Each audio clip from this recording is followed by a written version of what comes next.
Okay, in this tape we're going to look at finding a researchable topic, but focusing on the idea of the theoretical foundation. What is your work built on? Every work is built on something else. We always build on other people's work. Everything is built on previous research. Even the giant in science, Isaac Newton, said, "If I have seen further, it's by standing on the shoulders of giants."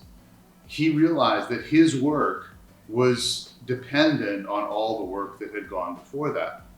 Other people have done similar work. You can't copy that, but you have to look at it and improve on it, expand on it, so that it's connected with previous work. The previous work follows a certain method. That has been accepted. It's valid. It's reliable. And so if you use a similar method, your results are more likely to be reliable as well. People say don't reinvent the wheel. But think about it. Wheels have been reinvented many times, from just stone discs to wooden wheels to wheels with spokes to our modern tires. Wheels have continually been reinvented and improved and changed to meet different purposes. And so you have to be aware of what others have done, not to copy it, but to be able to use it for your own work. This is what's called a theoretical foundation. Now, foundation, think about a foundation of a house. There are many different kinds of foundations. Anything from posts driven into the ground, to stones, to poured concrete, cinder blocks. There are many different kinds of foundations, and yet they all serve the same purpose of making sure that that structure is stable. And the other thing that's common is that after that structure is built, the foundation is usually pretty much invisible. Nonetheless, if it's not there, the house is going to collapse. So you have to think in terms of a theoretical foundation for your design.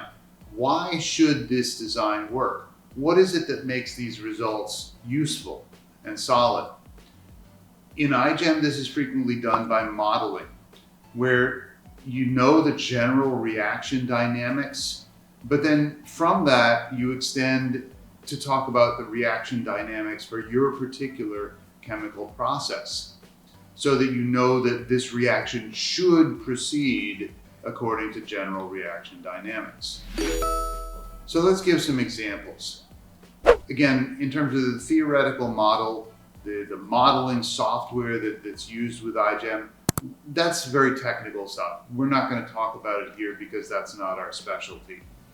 But again, it incorporates a lot of these basic theoretical principles into that modeling software. They've already done a lot of the work for you.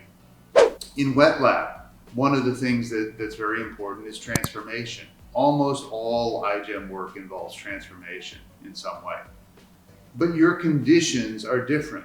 You use different bacteria, different plasmids, different reactions, but it's all based on that theoretical foundation of transformation that many people have already worked out. Then, in terms of dry lab, putting this into a product, you have to think about how is this product going to work. One group said there's works like a pregnancy test strip. Well, now probably would say the same thing, but we would say it's a COVID rapid test kit, because it's basically the same principle, but people are more familiar with that.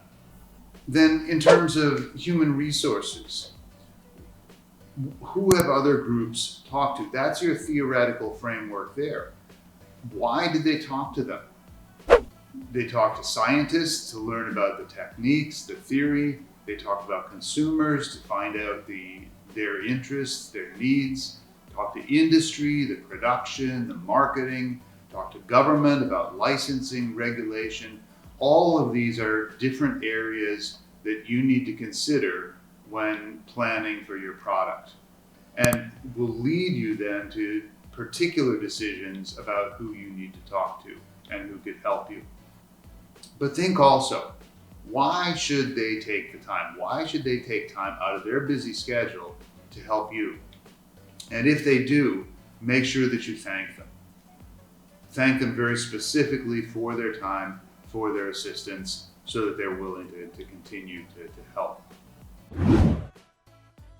Okay, so again, that was specific to iGEM, but let's try to broaden this a little so that other audiences can benefit from it as well.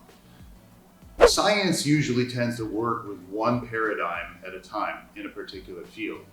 And so everything tends to focus on that, and it may not even be specified. But in social science, that may not be the case. Right. In social sciences, we have many different paradigms because we don't believe in authority. We want to challenge the status quo.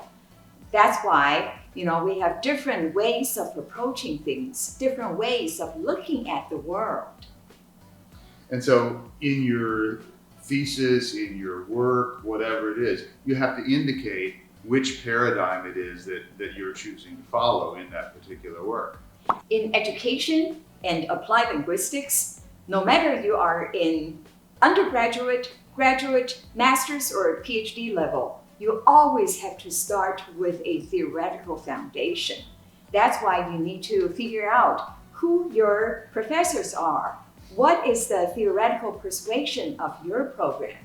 So you can find the currently most popular, most believable, trustworthy paradigm you want to use.